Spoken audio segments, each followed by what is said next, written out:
Take our lead, let's help you make your mark. Our goal is your satisfaction. Let us show you the way. Parrots talk by modifying the air that flows over the syrinx to make sounds. The syrinx is located where the trachea splits into the lungs.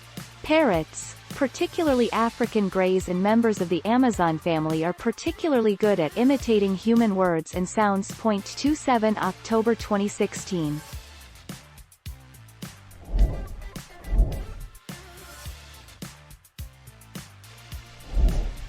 Take our lead. Parrots are picky when it comes to music.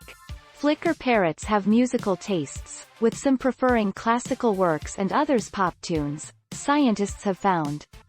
Both birds also enjoyed rock and folk music and danced along by bobbing their heads and legs. They even sang along by squawking. 24 December 2012. Thank you for watching. Please subscribe and hit the bell notification.